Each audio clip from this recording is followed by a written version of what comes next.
Well, I really wanted to make sure that our audience are getting the real depth and understanding about why the AI Forum exists. The AI Forum was formed in 2017. Senior decision makers and organisations in New Zealand had very little knowledge about what AI was and what it wasn't. How are you seeing senior decision makers handle that dramatic pace of which things are changing, and how strategy can even keep up with that pace of change?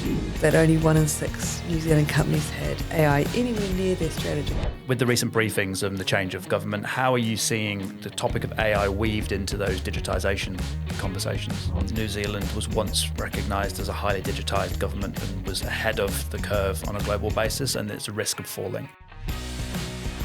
Madeline Newman from the AI Forum, welcome. Thank you. Welcome. So we've been trying to organise this podcast for a little while, and because of us and technical issues, we managed to get in the room today. So thanks for joining us. Look, we're both in a very similar industry of working within artificial intelligence and the governance and of that. Well, I really wanted to make sure that our audience are getting the real depth and understanding about why the AI Forum exists. So we thought we'd get you in and give you an opportunity to go real deep on the mission and vision for AI Forum and the history of the organisation as well, because whilst AI is vogue right now, you've been around for a little while. So, a little bit about you. How did you start all of this? So I didn't start the AI Forum. I can't take credit for all of that. You can take credit. Okay, brilliant. No, AI Forum was formed in 2017 by a group of very excited, very involved people, some of whom are still involved with the forum today. For the first few years, it was led by a guy called Ben Reid, who still works out of Christchurch. He does a fantastic job down there. And he got people together around different topics and formed a really strong knowledge base, which is still available on our website, all of the work that they did then. For sort of 2018, 2019, 2020 is still available there. That work set us up for in a very strong position to be named as the government's preferred partner for AI strategy for Aotearoa. Ben left at the sort of beginning of COVID and was replaced by Emma Nagy, and Emma took that really strong knowledge base and really built some. She was Wellington-based and built really strong partnerships with government. So she did a really good job of that, and we're still reaping the benefit of both of those executive directors' efforts. And then I took over in the first half of 2022, so almost 2 years ago. First of all, very part-time, and then more than full-time. So I had about 6 months before ChatGPT hit the airwaves and got everybody super excited. And that was nice because it gave me a chance to meet the members, listen to stories, hear from people about what were the barriers to adoption and things like that. A lot of that was around cost and complexity and misunderstanding. But one of the things that became really obvious quite early on was that senior decision makers and organisations in New Zealand had very little knowledge about what AI was and what it wasn't, and what the potential capability was for it going into the future. I guess the stark reality of this was as produced. There was a report produced in September of 2021, AI Forum in conjunction with Curious, the consultancy, and what that demonstrated was that only 1 in 6 New Zealand companies had AI anywhere near their strategy. Now, AI existed, just like slightly different forms. But all of that, and the propensity for cost savings and things like that were already there. And some of the companies that are today more successful in this space had already had, like Spark, for example, the parent of Curious, already had the foundations of their AI strategy in place. But the vast majority of New Zealand's existing organisations, so let's put startups to one side because they kind of get it. But existing organisations really hadn't even considered it. Then ChatGPT hit, and all of a sudden you had this explosion of people using artificial intelligence, and very, very, very few of them had any sort of governance within their organisations around it. So it was a little bit Wild West, a little bit scary, a little bit very exciting, but there was quite clearly a need for us to step forward and help people to navigate that. And so we formed a working group around AI governance at the beginning of 2023, and in November. We put live a website which gives people the foundation, and it's a free resource to all New Zealanders, gives people a really clear foundation for how to set up that governance.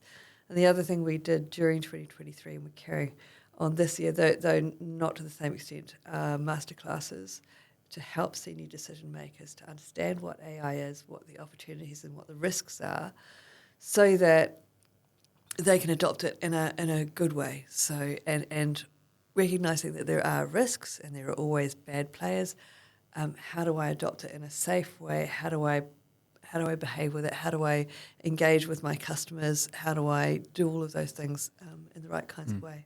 I do not envy senior decision makers trying to plan strategy in an environment where it's never moves so quickly, and the sand or the foundation of which a strategy is built is essentially moving on as you can appreciate, from almost a daily basis.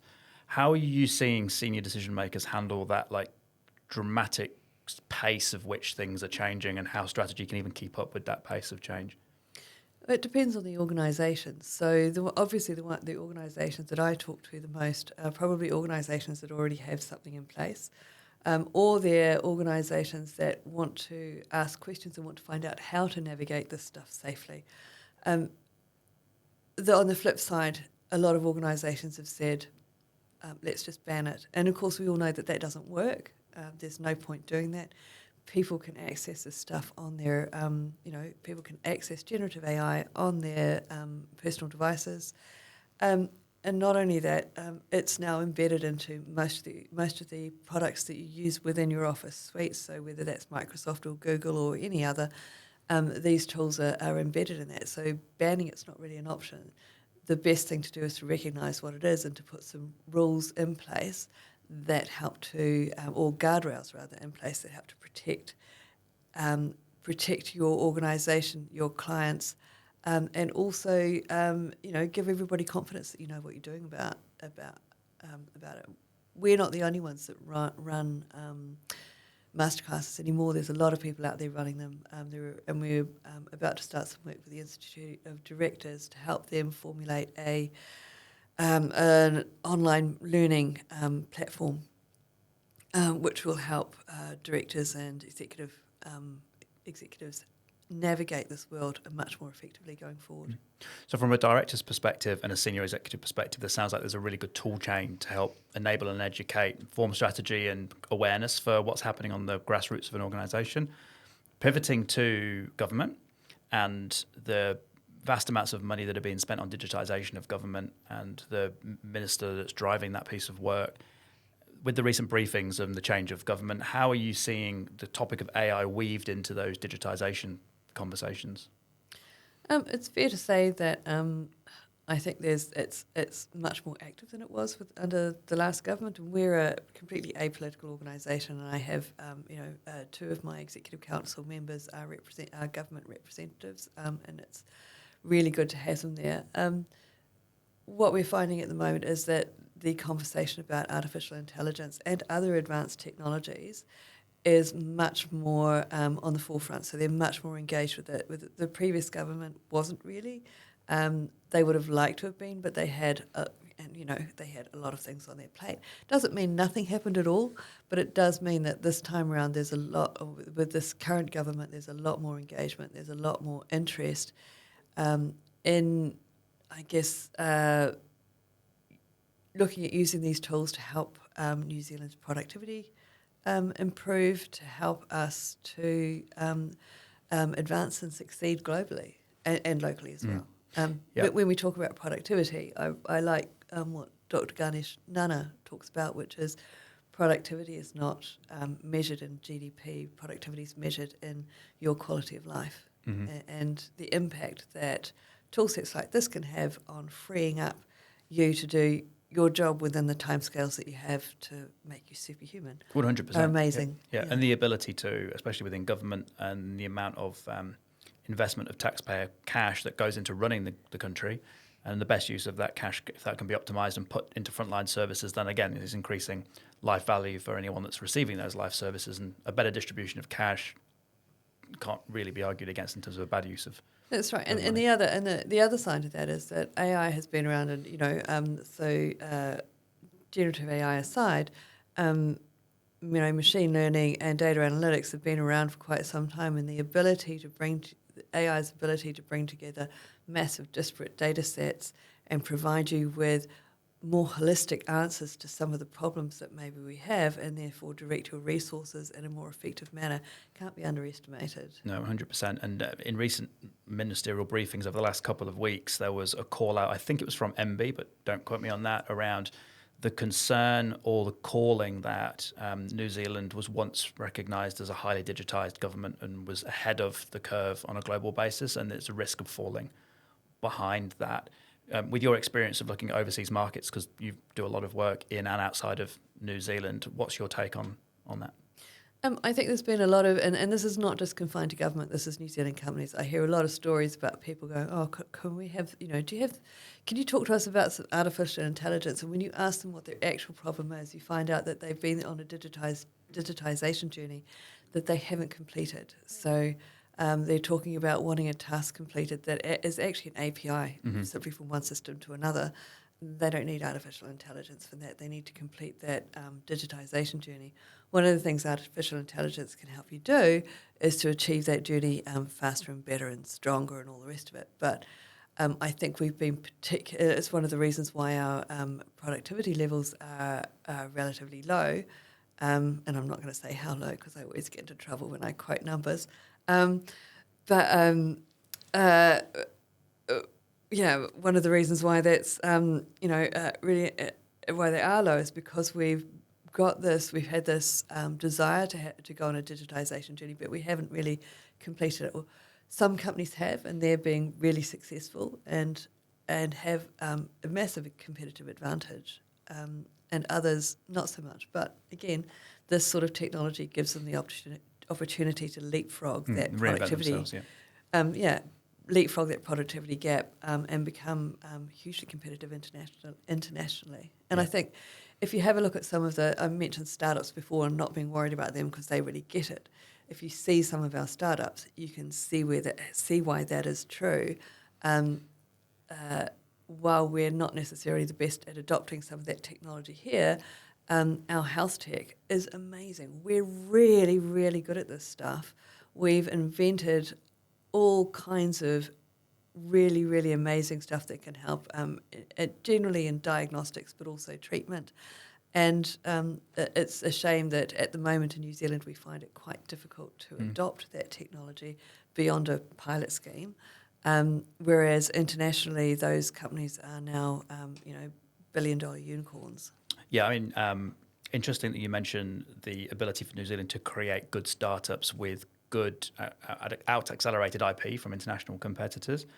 Again, with the new government coming in, there was a call out in recent briefings around the slowing down of R&D and investment funds to keep up that level of innovation, especially around the calling out that historically that there's been a lot of money put into ag tech and looking at primary industries, and yet we've got a very good booming space industry, very, very good tech sector, and with the speed of development, are we going to get New Zealand as a tech hub, or are we going to need to rely on organisations and tech providers from overseas to essentially drive our future forward? And it's interesting to see how New Zealand can contribute to that AI landscape in a time when R&D is arguably driving the next level of product innovation around AI.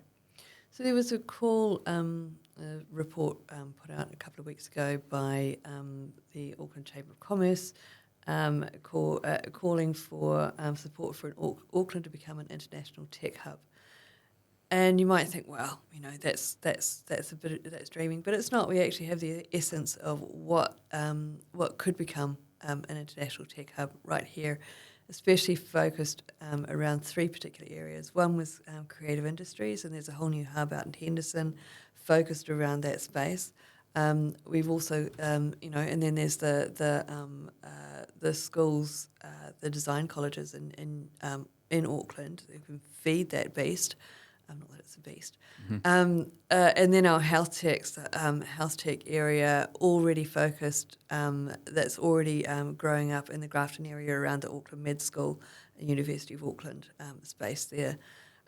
Those are, they're and also, in financial services. All of those are creating some really groundbreaking, like internationally recognised stuff. But they're companies that you've never heard of in New Zealand because a lot of it's not implemented here. A lot of it goes straight overseas. So is that a response to the work that, from an export perspective, so there's a lot of funding coming in to support exports, especially tech exports. Do you see that as being fueled by not necessarily R&D money, but the encouragement of people to build intellectual property and sell it overseas, and that's a return on that investment from the government? I think it's the willingness of international investors to invest in products here or anywhere that use artificial intelligence and other advanced technologies to leapfrog other products to provide better services. Yep. Rather than, I can't really comment on R&D budgets here because I haven't really looked into it that closely. Yep. But certainly there's huge international appetite for products in this space. It's a weightless export. We're really good at. We've got a really good reputation in SaaS products. We've got a really good reputation in game developing. It makes sense that other advanced technologies would be in the same sort of space. Yeah.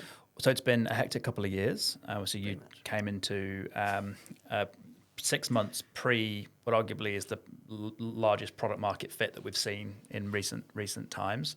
You've mentioned that you're full-time plus some. What does the remaining part of 2024 look like for you? Knowing we've got 11 months left, what's the rest of the year look like? Crazy. So first up, probably got an average of. I'm expecting an average of one event a week, which is quite a lot to get your head around.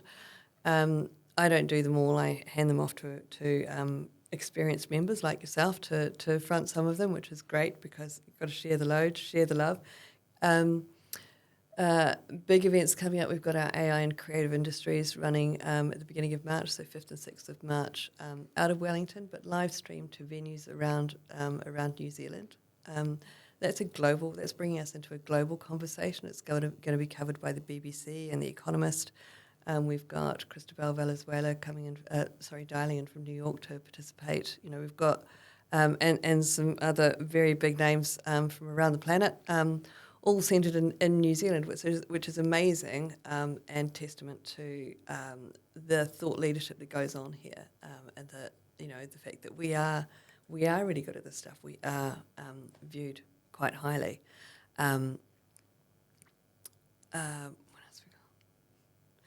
There's Tech Week coming up. May's big highlight is Tech Week. There are lots of other stuff. Of course, we've got our big summit, which is in September, and then I can't remember. Well, the audience the audience. I imagine do get bombarded with the amount of AI events that are happening across the year because there's the AI Forum which are running their suite of services, and there's obviously the AWS, Microsoft, Google, plus every other MSP that's in this channel will be driving as well. For specific events that are related to the work that the AI Forum are doing, where's the best place to signpost people to get a rundown of all of the dates, everything on the website, I would imagine? It should be, though I had a look today and I saw that there were only 3 things up there, which is a bit of a misrepresentation. So I'll be pushing in the background for some other stuff to go up. Some of the key things to look out for the hackathon. So we run a New Zealand-wide hackathon festival in August. That's for everyone to join, not just AI Forum members, but it's a really good way for people to. Hackathons are great ways for people to come together using a new technology to solve a problem. We use AI for the environment. So worst case scenario, you produce something that might actually help answer our climate change goal needs. But also, it's a nice, safe space to play in because trying out new technologies. You can leave your corporate hat in the door and just have a real play and try and solve. And that means also that if you're not a technologist but you want to understand how this technology works, you can join one of those teams as well, because we always find that rainbow teams of people with different skill sets come up with better solutions to some of the problems that are out there. There's that, so that's a 2-day event and run in locations around New Zealand all at the same time. And last year we had Fiji as well, and a team and we regularly have teams from Pakistan joining us. So who knew? And the other one is obviously our big event of the year is our summit in September, when we bring all of the work that we've been doing together. What a time to be alive. From the team at SupaHuman and from a personal perspective, I want to thank you guys for the work that you're doing, shepherding business, government, policymakers, and helping make sense of the speed of which we're moving through. We're trying to do our part as a member of the AI Forum to support your work. You've got our support and backing. But I wanted to thank you for your work. Thank you for your time to coming to see us. And really enjoyed the time on the podcast. You can relax now. It's Friday. It's nearly the end of the day. Hopefully nearly wine o'clock, but I think it might be. 1 o'clock. All right. Thanks for joining us. No worries.